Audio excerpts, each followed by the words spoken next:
పల్నాడు జిల్లాలో జూలై 17న భారీ credit out reach కార్యక్రమం నిర్వహించనున్నారు. కేంద్ర ఆర్థిక మంత్రి నిర్మలా సీతారామన్ రాష్ట్ర ముఖ్యమంత్రి సమక్షంలో సుమారు 1500 కోట్ల విలువైన రుణాలను వివిధ కేంద్ర ప్రభుత్వ పథకాల లబ్ధిదారులకు పంపిణీ చేయనున్నట్లు ఎమ్మెల్యే డాక్టర్ చదవాడ అరవింద్ బాబు తెలిపారు. పీఎంఎఫ్ఎంఈ, పీఎంఈజీపీ, ముద్ర, ఎంఎస్ఎంఈ, వ్యవసాయం, విద్యా రుణాలు, కిసాన్ క్రెడిట్ కార్డు తదితర పథకాల కింద రుణాలు అందజేయనున్నట్లు చెప్పారు. ఇప్పటికే 300 కోట్ల రుణాలు విడుదలయ్యాయి. టిడ్కో గృహాల రుణాలపై కూడా చర్యలు కొనసాగుతున్నాయని పేర్కొన్నారు. ఎంఎస్ఎంఈ, అగ్రోటిక్ పార్కులు, గ్రామీణ ప్రాసెసింగ్ యూనిట్ల ద్వారా స్థానిక ఉపాధి అవకాశాలు పెంచడమే లక్ష్యమన్నారు. ఈ కార్యక్రమానికి సుమారు 50,000 మంది హాజరయ్యే అవకాశం ఉందని తెలిపారు.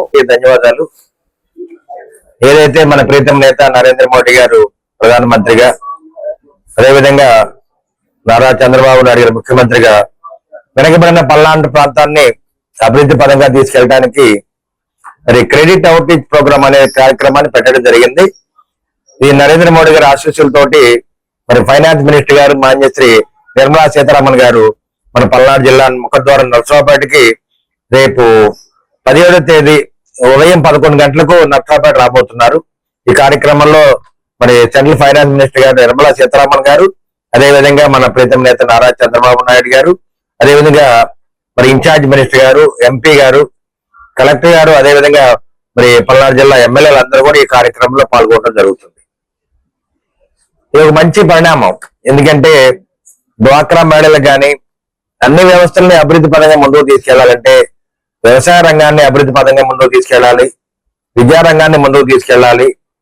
అదేవిధంగా ఏదైనా ఎంఎస్ఎంఈ ప్రోగ్రామ్ లో ఇండస్ట్రీస్ పెట్టాలన్నా, ఫామ్ హౌస్ పెట్టాలన్నా కానీ, యానిమల్ ఫామ్ హౌస్ కానీ ఇవన్నీ కూడా పెట్టాలంటే తప్పనిసరిగా బ్యాంకుల ద్వారా అన్ని బ్యాంకులు కూడా ముందుకు రావడం జరిగింది. మరి రిజర్వ్ బ్యాంక్ ఆఫ్ ఇండియా ద్వారా అన్ని బ్యాంకులు కూడా మరి మనీ ట్రాన్స్ఫర్ చేయడం జరిగింది అనమాట. ఈ బ్యాంకుల ద్వారా మన పల్నాడు జిల్లా రైతులందరికీ, చదువుకున్న విద్యార్థులకి, ఎవరైతే యంగ్ ఫైనాన్సియర్స్ ఉంటారో, ఇండస్ట్రియల్ ఇంట్రెస్ట్ ఉన్న వాళ్ళు వీళ్ళందరూ కూడా ముందుకు వచ్చి స్మాల్ స్కేల్ ఇండస్ట్రీ. ఈరోజు చాలా శుభదినం. నిజంగా మనకి పల్నాడు జిల్లాకి చాలా మంచి రోజులని చెప్పాలి. ఏం చెప్పాలంటే మనకి 17వ తారీఖుని గౌరవ ఆర్థిక మంత్రి గారు, కేంద్ర ఆర్థిక మంత్రి గారు నిర్మలా సీతారామన్ గారు వారు ఇక్కడికి ఇచ్చేస్తున్నారు. ఆ సందర్భంగా మనకి గౌరవ ముఖ్యమంత్రి గారు కూడా వస్తున్నారు. మరి ఈ యొక్క కార్యక్రమం ముఖ్యంగా 2 ఉద్దేశాల మీద పెట్టడం జరిగింది.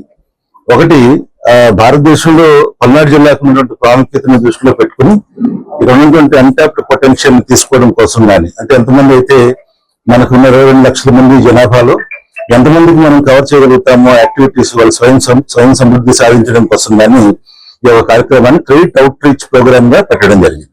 ఈ క్రెడిట్ అవుట్ రీచ్ ప్రోగ్రామ్ లో మొత్తం ఇంచుమించుగా మనకి పల్నాడులో ఉన్నటువంటి అన్ని నియోజకవర్గాలు, అన్ని జిల్లాలు, అన్ని ప్రాంతాలు, మండలాలు అన్నింటినీ కవర్ అయ్యేలాగా అన్ని బ్యాంక్స్ కి బడ్జెట్స్ ఇవ్వడం జరిగింది. అందులో భాగంగా మీకు అందరికీ తెలిసిన విషయం, మనం గత సంవత్సరం నుంచి కూడా ఈ యొక్క కార్యక్రమాల్లో భారతీయ స్టేట్ బ్యాంక్ గా మనం చాలా కార్యక్రమాలు ఆల్రెడీ మొదలు పెట్టాం. అందులో ఈ సంవత్సరం ప్రత్యేకించి 3,33,000 యూనిట్లు మనం పల్నాడులో స్థాపించాలని నిర్ణయించుకున్నాం. అందులో 1,00,000 యూనిట్లు ఎస్సీ ఎస్టీస్ కోసం ప్రత్యేకంగా కేటాయించడం జరిగింది. అయితే మరి ప్రత్యేకంగా అరవింద్ గారు అడిగినట్లు, రిక్వెస్ట్ చేసినట్లు, మన విజయన్న గారు రిక్వెస్ట్ చేసినట్లుగా